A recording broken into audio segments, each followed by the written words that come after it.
Mr Paisley, it's a great pleasure to be called to speak in this very important debate on Commonwealth Day. As we know, the Commonwealth is a voluntary association of 54 sovereign states. It's pretty impressive. It covers almost 30 million square kilometres, with almost 2.5 billion people stretching across the entire globe. It's 21% of the world land area. Along with Pakistan, India and Bangladesh, the Commonwealth will have a larger share of the global population as time passes. And given that the majority of member nations are developing themselves, the Commonwealth's share of global GDP will also increase. The combined GDP currently is 10.4 trillion in 2017 at least, moving to an estimated 13 trillion in 2020. It's a big beast. Importantly, politically, no one government within the Commonwealth exercises power over the other members. This is not a political union. And again, the Queen exerts no political or executive power here, merely occupying a symbolic position. But rather, it's an international organisation made stronger by the social, political and economic diversity of our members, where all are regarded as equals. We operate with common values and goals, and we do a lot of work with the promotion of individual liberty, democracy, the rule of law, human rights, good governance, equality before the law, free trade and world peace. So it's very persuasive. In the time I've got today, I want to make 3 quick points if I can. The first one, politically, we've got a golden opportunity now with our position as a strong voice within the Commonwealth to forge closer links with the many up-and-coming nations that we share this membership with.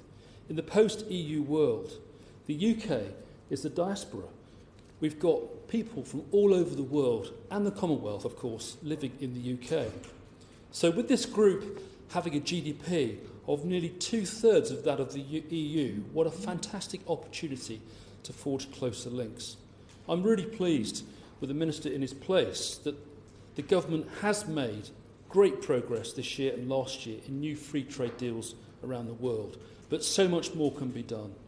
And I would urge the Minister to do everything in his power to enhance mutual prosperity through trade with our Commonwealth friends.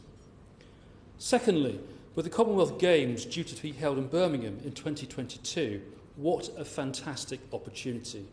We must showcase what we do. It's good for Birmingham, it's good for the Commonwealth, it's good for sport.